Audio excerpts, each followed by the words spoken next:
Hello mga kasari, magandang hapon po sa inyong lahat. So for today's video ay sobrang inspiring ng vlog na to at makakatulong to sa mga gustong magtayo or magsimula ng isang maliit na tindahan. Kasi ang ibablog ko po ngayon mga kasari is yung 10K na panimulang puhunan sa sari-sari store. So magbibigay ako ng mga items and then with pricing para hanggang sa makabuo tayo ng 10K, tingnan natin kung ano-ano bang mga items yung dapat kasama sa 10K na yun. So, ito talaga guys, makakatulong to sa mga gustong magsimula ng isang maliit na tindahan. Pero, 'di ba mga kasari, mas masarap namang magsimula ng tindahan kapag sa maliit na puhunan. Yung unti-unti mong nakikita yung improvement, unti-unti mong nakikita na lumalago yung sari-sari store mo, kaysa yung nag-start ka na as in kompleto na lahat. 'Di ba mga kasari? Masarap makita yung success, 'di ba mga kasari? So, sobrang dami lang mga kasaring distraction, kaya ako na lang ang pakinggan nyo. So, nagsulat ako dito ng mga items, ilang page to hanggang sa mabuo natin. Medyo lagpas nga ng konti pero okay lang yon. Hindi naman umabot ng 11K. Pasok pa rin sa 10K. So, unahin na natin mga kasari. Una ko nilista dito. Syempre, kapag nag-start tayo ng sari-sari store, uunahin natin yung mga bagay na needs talaga. Need talaga ng tao. Yung kumbaga basic needs. Yon. So, ang una dito is mantika. Mantika. So, 1 dozen. Mag-start muna tayo sa 1 dozen. Yung binibenta ng tag. Ewan ko kung meron pang natitinda ng 30 ang isang bote dahil tumaas po. Kumbaga mga kasari, itong 10K puhunan na to, panimulang puhunan is 2024 edition na ngayong October, unti-unting nagtataasan ng mga bilihin. So, ano nga bang pasok sa budget sa 10K? So, unahin natin nga yung mantika, 320 ang isang dosena. Next, tuyo. Hindi pwedeng mawala ang tuyo. Yung isang nakarepak na, ganun kasi yung binibili ko, 100 pesos. Meron siyang 12 na balot. Meron din namang 13 na balot. Depende sa kinukuhanan. Itlog, 255. Medium size. So, magsimula muna kayo sa isang tray. Noodles, ayan. Kumbaga, nakalagay kasi dito 10 pieces. So, kayo na bahala. 5 chicken, 5 beef. 8.75 yung puhunan, kaya 87.5 yung tinatakan. Pansit Canton, pagpalagay natin na 14, kumuha kayo ng kahit tagdadalawa sa extra hot, chili mansi, calamansi, sweet and spicy, original, tagdadalawa. Walang masama doon, di ba? Nagsisimula nga lang muna. So, 140 ang 10. Bigas, hindi pwedeng mawala ang bigas. Mag-start muna kayo sa isang sako, 25 kilos, 1.4. Yun yung presyo niya. Meron pa kayong makukuhanan kasi alam ko medyo nagmumura ang bigas ngayon. Mas mababa pa sa 1.4. Yung hindi masyadong masarap. Yung 1.4 kasi hasmin na. Magic Sarap. Ayun guys, 64 pesos yung puhunan. Maraming magtataka.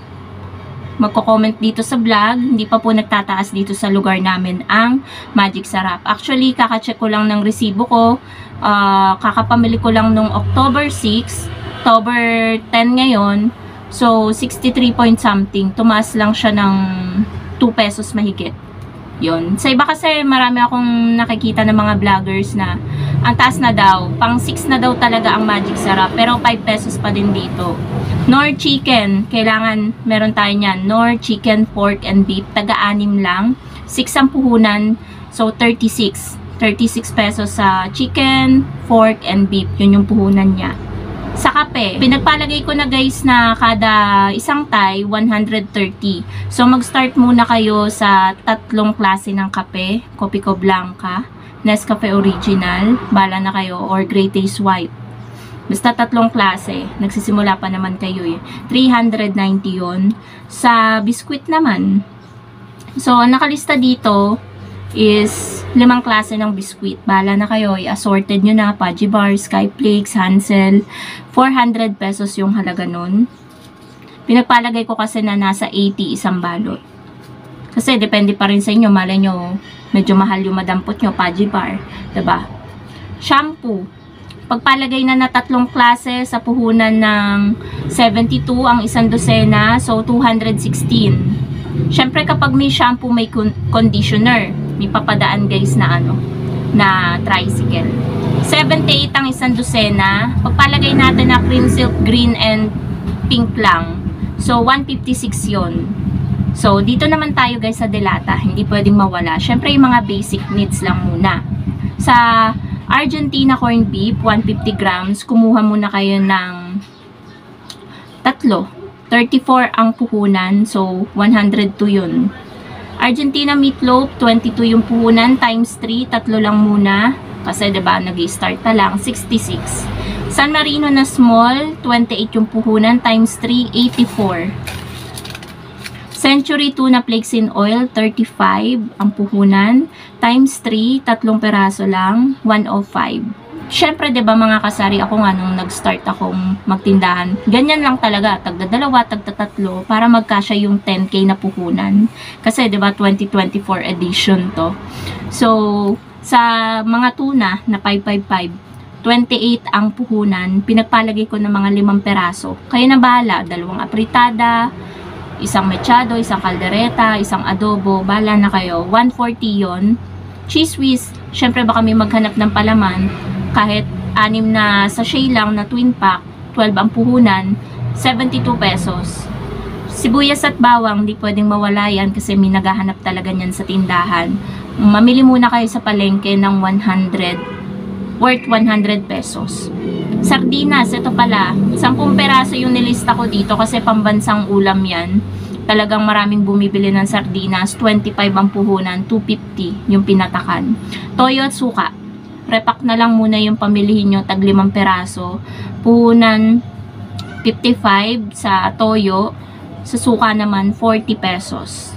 Ketchup, yung naka-pack lang din, 100 grams. So, puhunan na nun, nasa 11, bili muna kayo ng 5 peraso. So, 55 pesos yon. Syempre, panlaba, syrup powder na lang muna. So, 1 dozen, 84 pesos. Pinagpalagay ko guys na nasa 7. Tama ba?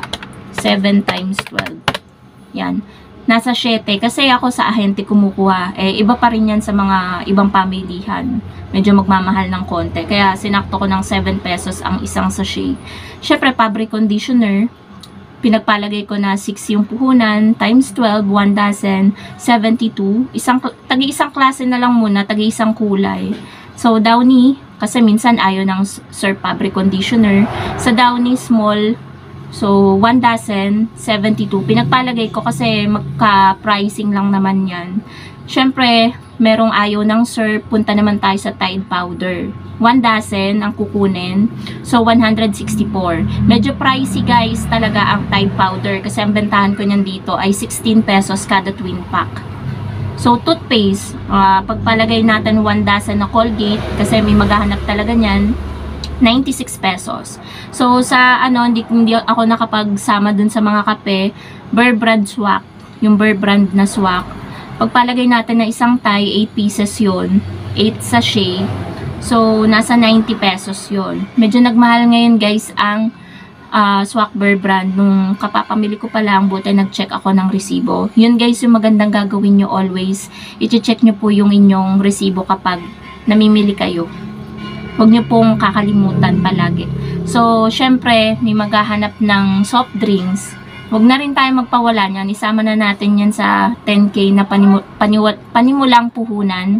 So, pagpalagay natin na isang Coke, isang Sprite, isang Royal, tagi isang dosena.